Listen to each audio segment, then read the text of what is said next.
A new Bungie ViDoc just dropped, but this time it's not for Destiny, it's for Marathon.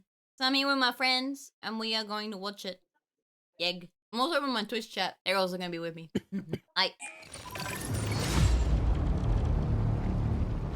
I'm excited to get back into this game.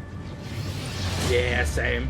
Players want more challenge. The whole point of an extraction shooter is that you're challenged to I didn't actually get into the alpha, so I have no opinions. We heard loud and clear from the alpha. The world didn't feel dangerous. The world didn't feel lived in. Tau Ceti 4 to us is this place that really doesn't want you there. And that sort of survival narrative really fits really well with the kind of world that we're creating. The world needs to feel like there is something sinister underneath the surface, even when the colors are really bright. You should not be here. We want to marry the classic Bungie game feel, where you are blasting stuff in the face and it feels amazing, with the sort of high tension of the survival genre. If you want good loot, you have to go to places where you're taking risks, either risks from other players or risks from AI. So we have all these tools now, Rook with Prox Chat and the way the game works and sort of how tense I'm so glad that they brought in Prox Chat. Work together really well.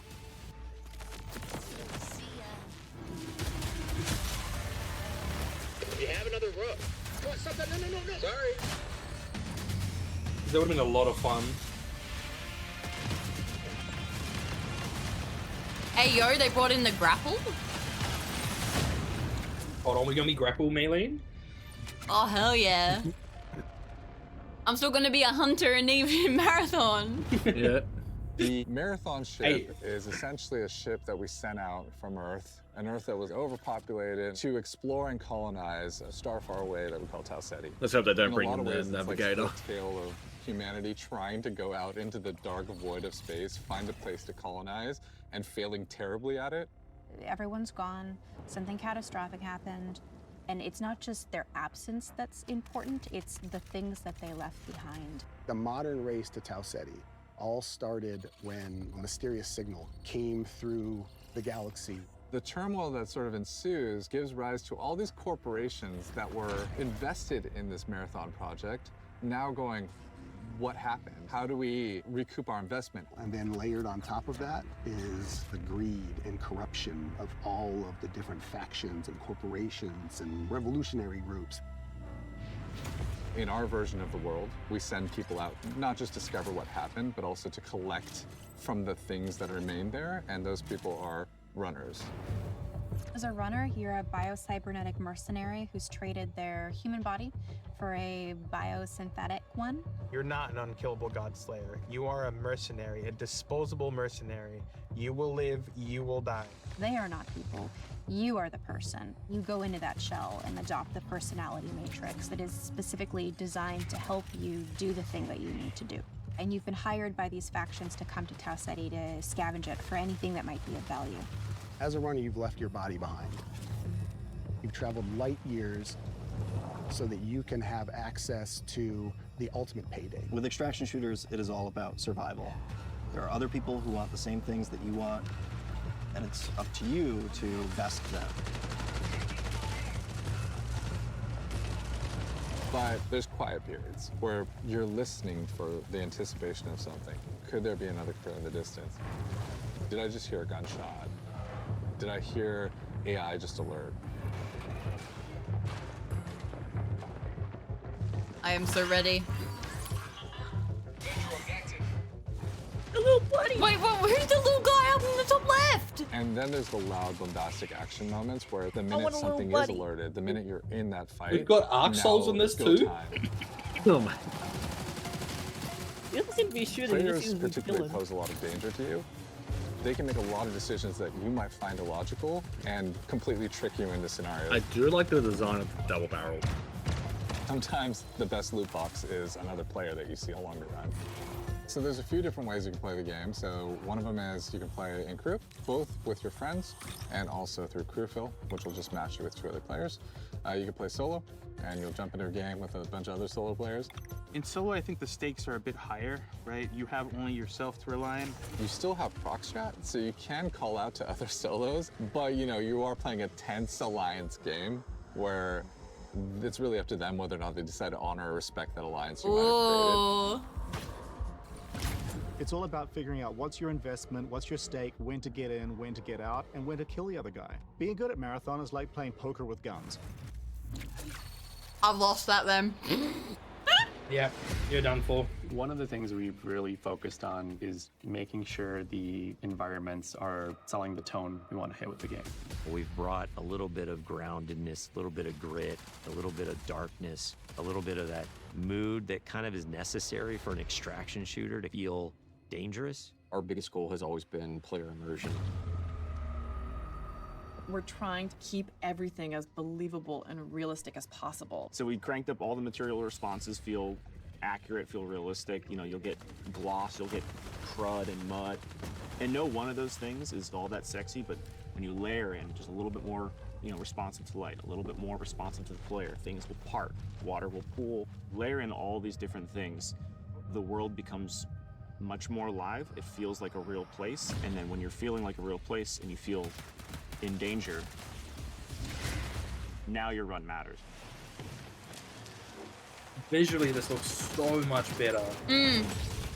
I look back at some of the alpha shots, and it's kind of hard to tell when it's sunny or when it's rainy. Weather feels like weather now. But like when it's sunny, oh it gets this wow, really nice like bleaching effect. It feels bright. It feels like warm when it's sunny now. I feel like we're just celebrating that color so much more. I think it just contributes to the whole effect. So we have dead bodies in the game now. We also have like decay on the runners themselves. Like you'll actually see them fall apart. We're actually dropping the body. The body stays there and the body slowly decays over time as you loot it. So you come into a room and you see a bunch of carnage, but you see one body is still pristine, you know that their killer is probably close and you are not safe. If everybody is just a messy goop, you're probably okay. Audio is a huge gameplay component in Marathon. Every sound plays a function.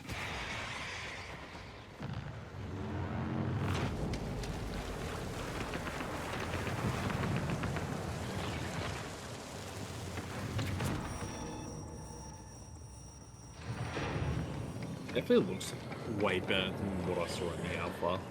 Push-ups tell players everything. And it sounds better. This It is telling you so what is the good. type of threat that's around you. Where are they at? Are they above you? Are they far away? Are they close by? So if I'm in bioresearch and I hear a particular material type, I know, hey, they're on the second floor and they're in this room. Our hero is the world. So we're constantly trying to figure out where can music help reinforce what is the vibe and intent of this place. There was the discussion about the interaction between score and sound design. And I wanted to create a score that wasn't just like full of instruments you've heard before. The job was, how can I make what I'm seeing, this race to survival, even more nervous and even more terrifying and or even more thrilling?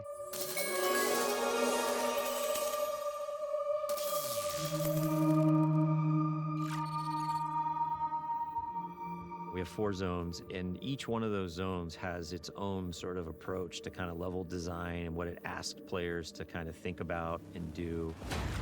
You're gonna start with perimeter. You're kind of on the outskirts of the colony. It's a little more spread out. You got a little bit more areas to be safe and to sneak around, but it's also a little more straightforward. It really brings this sense of scale.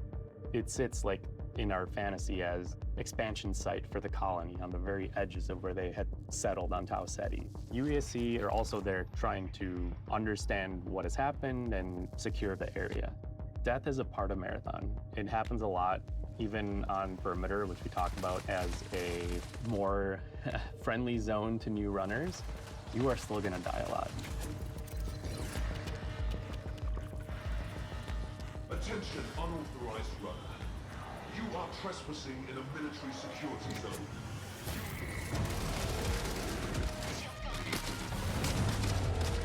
It was really important to us that the UESC were not trivial to fight. When you face them on Tau Ceti as a runner, you are the outlaw. You are trespassing. They have a little bit of this haunted tone. So you can see they have this floating locomotion, they get these sparks, they have these sigils over their faces. Sometimes their behavior feels almost like they're possessed a little bit, like are they taking in commands from a remote AI? The elite tier is sort of like this dark blue. The mini boss tier is more like a lilac. The boss tier is just gonna be dipped in red. They have these tendrils that latch out and leech onto you and start sucking away at your consciousness. That was so scary when it first Starting happened. to understand something bad happened here, and you're seeing signs of that in a way that wasn't apparent on perimeter.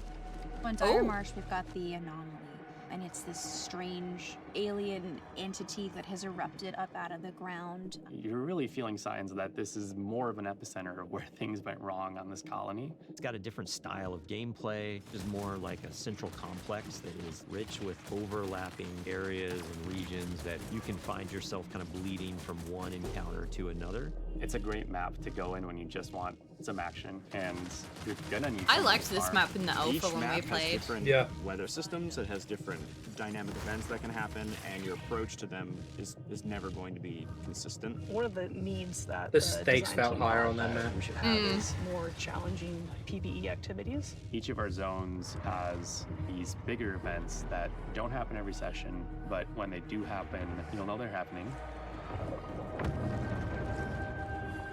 Building these types of events into the world shake up your run and make you decide, like, what do you want to risk? Little smiley When guy. you get to Outpost,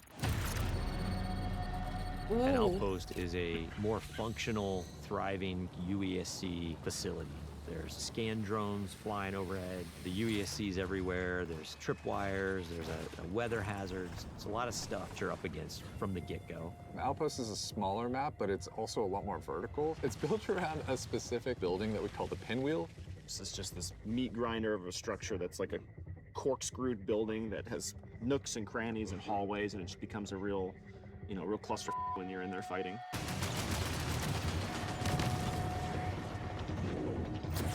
I made my own emotes, Gambit. I do The emotes. floor and is stuff. raised on Outpost, and nothing is free.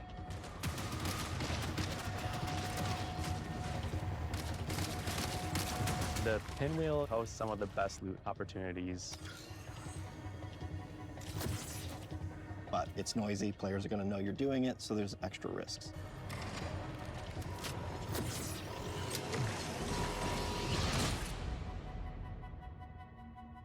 The character you're going to spend the most time with is the zones. Understanding each personality. Yeah, in of every course, go zone. ahead. That's the storytelling every player gets. Every time you're on the planet, you can look up and see the ship floating and looming in the skybox, reminding you of why this place even exists, but also reminding you that something up happened here, and you got to figure out what it was.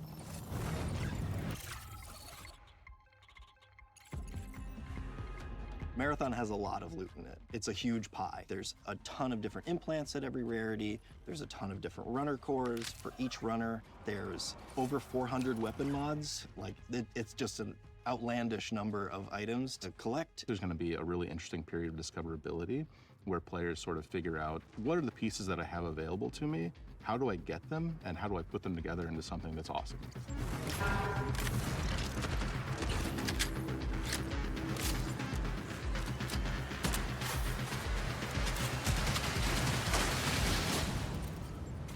You can go through and look at how many iconic weapons have come from Bungie. And it's something that we really want to hold up and make sure that we're matching that legacy. Visually, they're all really, really distinct and clearly Marathon, but we wanted animation-wise a majority of them to feel recognizable. So when you put them in your hands, you knew how to use them. The mods will basically allow you to increase certain stats on the guns, that battery SMG. The gold mod, full-blown, turns it into the needlet. The sidearm is a gun that is effective in close quarters, but maybe not too much outside of that.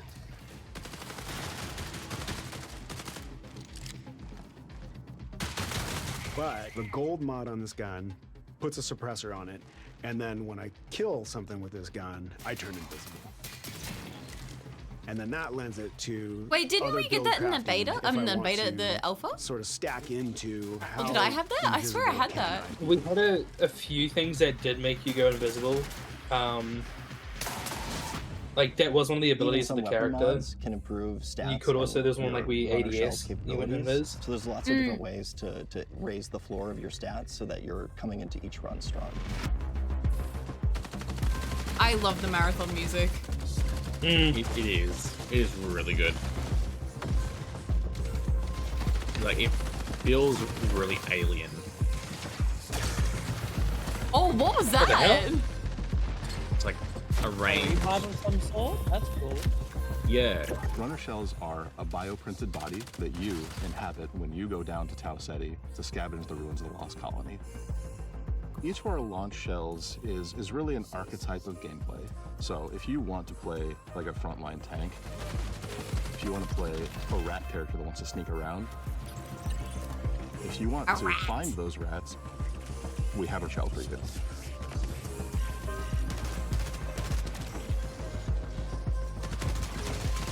The idea there is like, have a broad spectrum that everyone can kind of find a little bit of a home to, and then we're gonna build on top of that. Cores and implants mold the kit into a playstyle that you want. So examples of those are like, on Thief, I get a second grapple. On Destroyer, I pull out my Riot Barricade, and as it takes damage, it's actually converting that damage into shield back to me. And these can be used in combination with each other to shift the gameplay style of your runner kit. At any point you feel like you don't want to risk anything, or maybe you're down on your luck and you want the opportunity to get back, Rook's your guy. Rook is a prototype runner shell. It's a mode where we make it easy for you to just kind of drop into a match that's in progress and run about and try to scavenge as much as possible. If you are going in solo to a run that's already in progress, and you don't have a team, you have a very limited loadout, but you're not risking anything. This lets you kind of get in, grab a little bit of loot, and then bail. So when you get like a really powerful gun or implant or core, it is unlocking some new space or new challenge that you've never done before, and the loot is helping you reach greater heights.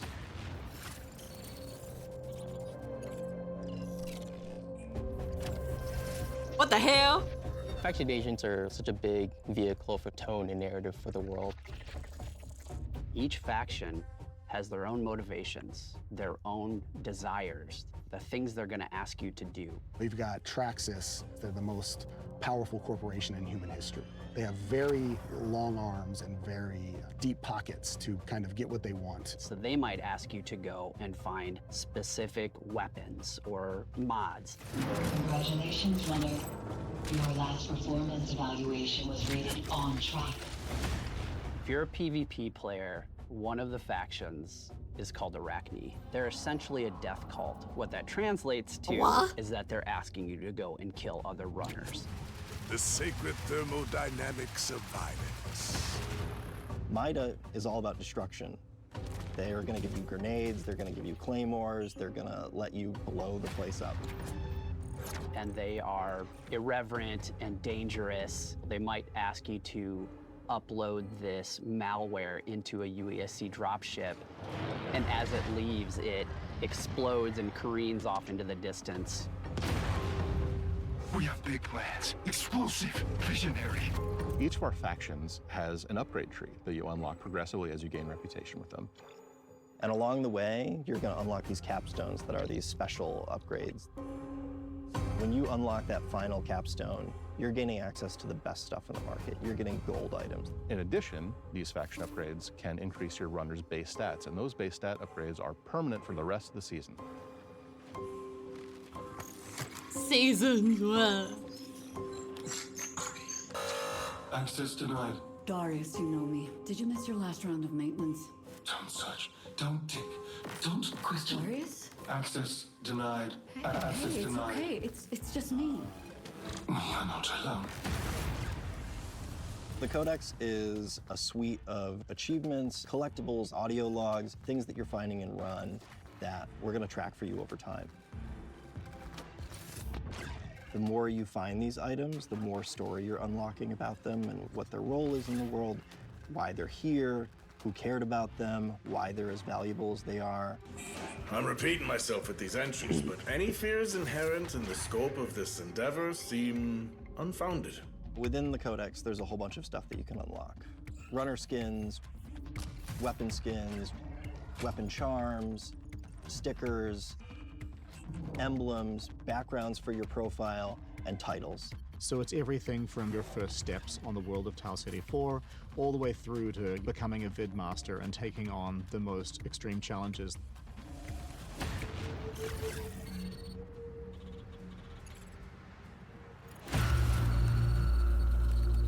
The marathon ship is the hardest place to survive in this game. And if you're not ready to take your best stuff, well, you're not going to survive.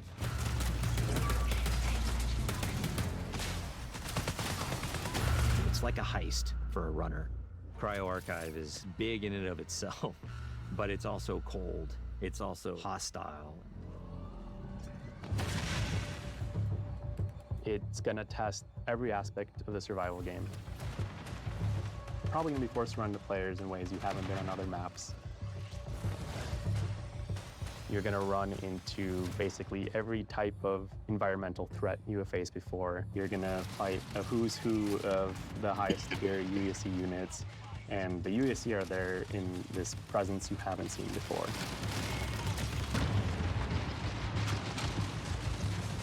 It's really cool because each of the vaults is more successively challenging than the next. And that 7th vault is where you both are going to get the coolest thing, but also where you're going to learn the most about what happened to this place.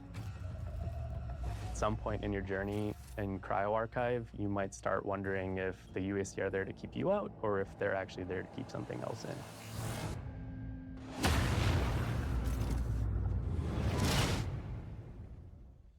Nice.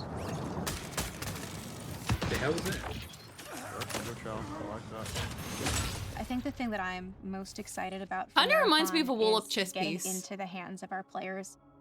The biggest thing I want people to take cat. away from Kitty. Marathon is that it still feels amazing. know that It still Warlock chess feels piece was like it inspired has by that Marathon, spark. so... It takes all the aspects that I think Bungie is really good at.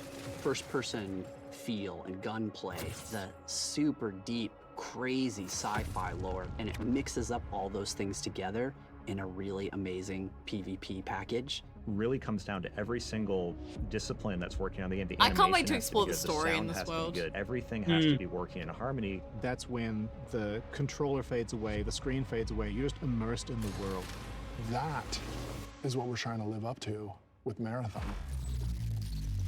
It is a mad dash. I'm not going to front about that. It's a mad dash to the finish, but that's when you got to put in the elbow grease and the extra sweat and blood it takes to get this done. Dude, what is this? What is it? 5 people in the extract. God, Deep Stone Dave.